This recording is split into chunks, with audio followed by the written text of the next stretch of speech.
Haddaad shaambadan timaha ku dhaqatid, hubaal inay timahaaga isku kaa raacayaan oo ay kuu noqonayaan timo madow oo jileeca oo baxaayo weliba si degdega insha Allah sidoo kalena qaleylka iyo rifrifkana ay ka bi'i doonaan.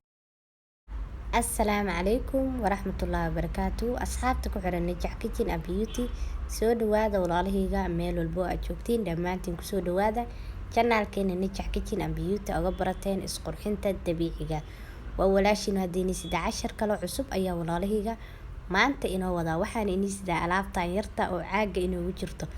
alaabtaana waa shaambuu cajiiba oo maasha Allah oo timaha lagu dhaqanayo oo timaha lagu nadiifinayo. shaambo ma tahay ma ahan, waa shaambo yar oo maasha Allah timaha ka dhigaysa timaha madow iyo qurux iyo jileec, timahana bixinayso rifrifka qaleylka waxaasoo dhan ka bixinayso, timahana hadda xoojinayso oo kaale iska arag ka dhigayso. marka shaambadan ayaa waxaan jeclaysta maanta cajiibka aan la share gareeyo si aad uga wada faa'iidaysatiin dhammaantiin walaalahayga. insha Allah shaambadaas ka soo tuuranaynaa kana bogta qaybta dambe videoga soo socoto waxyaabaha aan ka samaysan doono iyo sidaan u samaysanayno walaalahayga. bismillaah, shaambadii ayaan hagaajisanaynaa walaalahayga timaha lagu dhaqanayo. marka hore waxaan soo qaatay digsi aan alaabta iskula dardarsano. sidoo kale marka hore waxaa u baahan tahay kafee ayaa u baahan tahay. dhalada waxaa noogu jira waa nice kafee waaye, waa kafeega caadiga ahaa oo la karsanayay oo la cabaayay ayaad marka hore u baahan tahay. waana kaasa walaalahayga kafeegi ayaan waxaan ku shubanay digsigeeni, waa hal qaando iyo half kafee ayaan ku shubanay digsiga qiyaas ahaan. sidoo kale walaalahayga waxaan ku darsanaynaa hal bakeeri oo biyo ayaan ku darsanaynaa. kafeegeeni waa hal bakeeri oo biyo cad ah ayaan ku shubanay kafeegeeni digsiga inoogu jira walaalahayga. kafeegii iyo biyihii ayaan wax yar isku qasayaa, kabacdina dabka ayaan saaranaynaa insha Allah ilaahay idinkiis. kafeega waxaa rabnaa iyo biyaha inay isku soo karkaraan walaalahayga. marka dabkaan soo saaraya waxaana ku karinayaa 4 daqiiqo oo kaliya ayaan isku soo karkarinayaa kafeega iyo biyaha inay 4 daqiiqo oo kaliya inoogu karsantaa rabaa. 4 daqiiqo oo kaliya la rabaa inaad ku karisid kabacdina aad dabka damisid. markii aan soo kariyo ayaan isku soo noqonaynaa walaalahayga. kafeegii iyo biyihii waan soo kariyay walaalahayga, waa ujeedin hadda siday u qaacayso. sidaas la rabaa inay noqoto. timekeeda inaa ilaalisaa la rabaa 4 daqiiqo ka badan lama rabo inaa kafeega aad dabka ku haysid. 4 daqiiqo kaliya la rabaa inaa karisid. wax yar intuu noo qaboobay ayaan sugayaa walaalahayga. marka wax yar noo qaboobo ayaynu hadda insha Allah miiranaynaa. wuu noo soo qaboobay kafeegii walaalahayga. waxaan soo qaadanayaa miiro iyo weel yar ayaan soo qaatay, waa miiranaynaa. kafeega walaalahayga xagga timaha laguma gaaro, maasha Allah ayuu ka dhigaa timahana hal kalar uu ka dhigaa, wuuna madoobeeyaa, quruxna timaha uu ka dhigaa, wuuna bixiyaa walaalahayga. kafeegii markii aan soo miiray sidaas ayuu noogu soo baxay. sidoo kale walaalahayga waxaan ku darsanaynaa hal jabo liin dhanaana ayaan ku miiranaynaa. waa liin dhanaantiin caadigeed oo hal jabo ayaan ku miiranaynaa. liin dhanaantana hadde maasha Allah ay timaha ka dhigtaa, way u fiican tahay. agoolkana timaha way ka saartaa oo way ka nadiifisaa. haddaa agoolka cabsanaysid liin dhanaanta iyo alaabtan isticmaal insha Allah, agoolkaas wuu kaa bixi doonaa. liin dhanaantii ayaan kafeegii isku dhex gelinayaa walaalahayga oo isku qasayaa. liin dhanaantii kafeegii waan ku soo qasay walaalahayga, waa isoo dhex geliyay. waxaan haatan ku shubanaynaa caagan ayaan ku shubanaynaa. caag ayaa u baahan tahay shaambada aad ku diyaarsatid oo kuugu jirto oo isku dabool ayaa u baahan tahay. caag dabool leh inaa heshid muhiim waaye. marka caagan ayaan kusoo shubayaa walaalahayga kafeega. weelka yarka inoogu jiro caagan ayaan kusoo shubaa. markii aan kusoo shubo ayaa isku soo noqonaynaa. waan kusoo shubay walaalahayga kafeegii, caaga ayaan kusoo shubanay. maasha Allah sidaas ayuu noogu soo baxay, sidaas u diyaar noogu yahay. haatanna kafeegeeni waxaan ku darsanaynaa shaambadan ayaan ku darsanaynaa walaalahayga. waxa caagan ku jiro waa shaambo. shaambadana waxaa la dhahaa anti tandaraf shaambuu ayaa la dhahaa walaalahayga.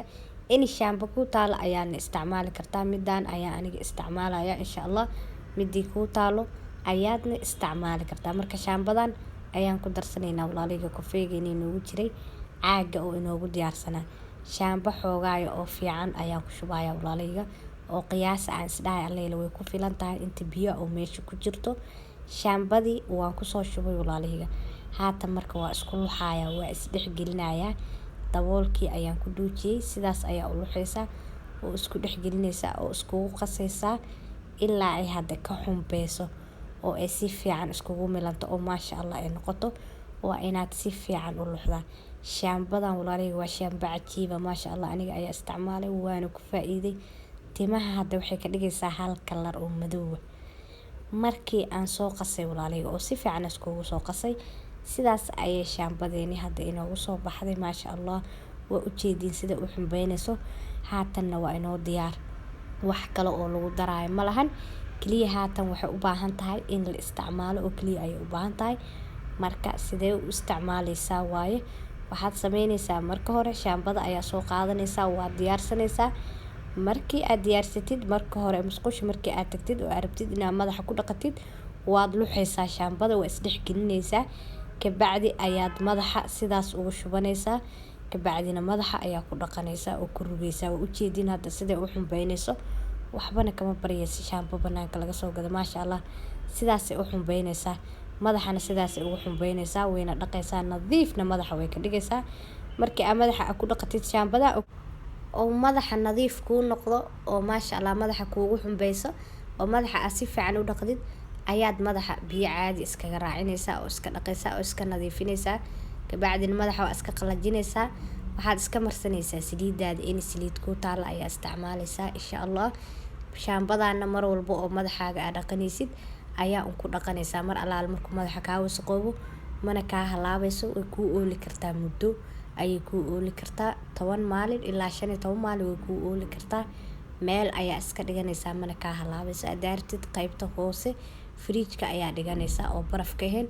Haddii kalena banaanka ayaa dhiganaysaa isma bedelaysa sideeday kuu ahaanaysaa. Marka shaambadan sidaas ayaa loo isticmaalayaa walaalahayga. Maasha Allah ayay timaha ka dhigaysaa. Timaha quruxay ka dhigaysaa marka hore. Sidoo kale timahana hal kalar ay ka dhigaysaa way madooweynaysaa madow dhaag ah waliba. Kafeegana walaalahayga timaha wuu bixiyaa wuu madoobeeyaa. Timahana jileec uu ka dhigaa. Quruxna wuu ka dhigaa shaynina wuu siiyaa walaalahayga wuu dhalaaliyaa. Wax birqaaya camal ay timaha dhan noqonaya shayna qurux badan ayay yeelanayaan. Taas aniga ayaa ina ka hubo. Shaambadan aniga ayaa isticmaalay maasha Allah waan ku faa'iiday. Kafeegana timaha wuu bixiyaa walaalahayga wuuna israaciyaa. Timahana daadashada iyo rifrifka qaleylka waxaas oo dhan timaha wuu ka bi'inayaa. Timaha dhan hal mar u israacinaa maasha Allah ayuu ka dhigayaa. Marka ka faa'iideysta walaalahayga liin dhanaantana timaha ayadana aad ugu fiican tahay. Timaha awoodeysiisaa.